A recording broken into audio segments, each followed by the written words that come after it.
Back to our channel. మొత్తానికైతే K ramp అయితే movie చూసేసాను ఈరోజు. ఎట్టకేలకు మధ్యాహ్నం షోకి అయితే వెళ్ళాను. ఆ మూవీ ఓవరాల్‌గా మనం రివ్యూ చెప్పుకుంటే నాకైతే అంత ఎక్కలేదు. నాకైతే అంత నచ్చలేదు మూవీ. ఎందుకంటే ఇంతకుముందు వచ్చిన మూవీస్ కిరణ్ అబ్బవరం గారి మూవీస్ అయితే చాలా బాగున్నాయి.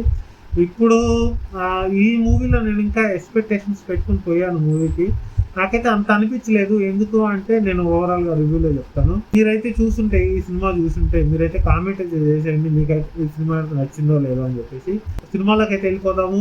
సినిమా ఎలా ఉంది ఏంటి అని చెప్పేసి నేనైతే మాట్లాడతాను. ఓవరాల్‌గా స్టోరీ అయితే సింపుల్ స్టోరీ. ఇది ఒక 5 ఇయర్స్ ముందు వచ్చినా కూడా ఆ సినిమా అయితే అంత ఆడకపోవచ్చు. నేనైతే దీపావళికి విన్నర్ అయితే అవుతది అని చెప్పేసి అనుకున్నాను. ఈ సినిమాలో దమ్ము లేయడం వల్ల, అంత లేకపోవడం వల్ల నాకైతే అంత అనిపించలేదు మూవీ. ఇంకా సినిమా ఓవరాల్‌గా ఎలా ఉందైతే నేను మాట్లాడతాను.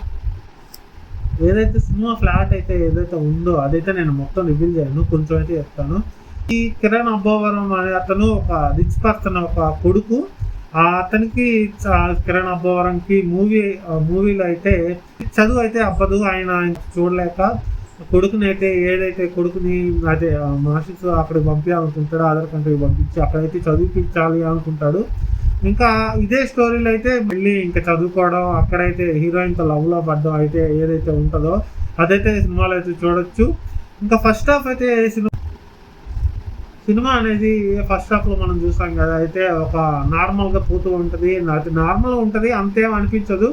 ఇంకా సెకండ్ హాఫ్లో వచ్చేటప్పటికి సెకండ్ హాఫ్లో అంతా నార్మల్గా చేశాడు. ఏదో ఒక మూవీ ఉంది కదా కళ్యాణం, ఇంతకుముందు కిరణ్ అబ్బవరం గారి మూవీ అయితే వచ్చింది కదా, దాన్ని అయితే అక్కడక్కడ సిమిలర్గా పెట్టేసి అయితే అనిపించింది నాకైతే. అది పెట్టేసి చేసినట్టయితే సిమిలర్గా అదైతే మూవీని ఈ సినిమాలో అయితే కనెక్ట్ అవుతుంది ఆ మూవీ. ఇంకా ఓవరాల్గా మూవీ గురించి చెప్పుకుంటే ఫస్ట్ హాఫ్ డీసెంట్గా ఉంది, సెకండ్ హాఫ్ నార్మల్ ఉంది. అంతైతే నాకు ఎక్కలేదు మూవీ ఎక్కడ కూడా. అంత సెకండ్ హాఫ్ నార్మల్ ఉంది. ఫస్ట్ హాఫ్లోనే వచ్చేద్దాం అనుకున్నాను. ఇంకా సెకండ్ హాఫ్ చూద్దాము ఎలా ఉంటుందో మూవీ అని చెప్పేసి అనిపించింది. కిరణ్ అబ్బవరం గారి మీద నాకైతే కొంచెం మంచి ఒపీనియన్ ఉండే. ఈ దీవాళికి అయితే ఈ సినిమా అయితే ఒక రేంజ్లో ఉంటుంది అనుకున్నాను. ఎక్స్పెక్టేషన్స్ నేనైతే పెట్టుకుని పోయాను. నాకైతే డిసప్పాయింటే అనిపించింది అని చెప్పుకోవాలి. ఈ సినిమాలో మెయిన్గా చూసుకుంటే నరేష్ గారు ఉన్నారు. ఆయన క్యారెక్టర్ అయితే ఒక రేంజ్ ఉంటుంది అనుకున్నాను నేను ఆడియో ఫంక్షన్లో స్పీచ్ చూసి. ఈ సినిమాలో అయితే అంతే అనిపించలేదు. ఆయన క్యారెక్టర్ నార్మల్గా అయితే అనిపించింది. ఇంకా ఓవరాల్గా సినిమా ఎలా ఉంది అంటే నార్మల్ డీసెంట్ ఉంది, అంత ఏం లేదు, నార్మల్గా ఉంది. అంటే చూడొచ్చు అంటే వన్ టైం చూడొచ్చు హాల్కి వెళ్ళేసి. ఇంకా ఫ్యామిలీస్ వెళ్ళొచ్చా అంటే ఫ్యామిలీస్తో వెళ్ళే అంత సినిమా అయితే కాదు.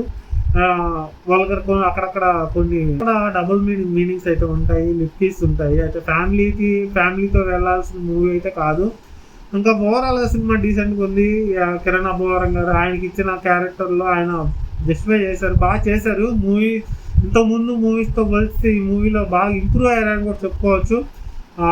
ఒక ఏ బ్యాక్గ్రౌండ్ లేని ఒక పర్సన్ ఇంత దూరం వచ్చి ఇలా మూవీస్ చేస్తారంటే రియల్ గ్రేట్. అది దానికైతే మనం హ్యాట్సాప్ చెప్పుకోవాలి కిరణ్ అబ్బవరం గారికి.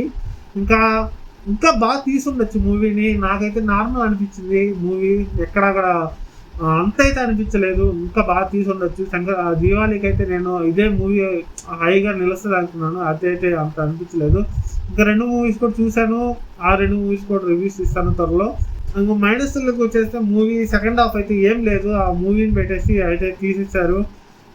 ఇంకా బాగా బెటర్గా తీసుంటే బాగుండని నాకైతే అనిపించింది. మీకైతే ఎలా అనిపించింది మూవీ అయితే కామెంట్ అయితే చేసేయండి. మీకైతే మూవీ చూసింటే మీరు కామెంట్ అయితే చేసేయండి. ఇంకా నా సైడ్ నుంచి ఇంకా మంచి వీడియోస్ రావాలంటే సబ్స్క్రైబ్ చేయండి. Thank you guys.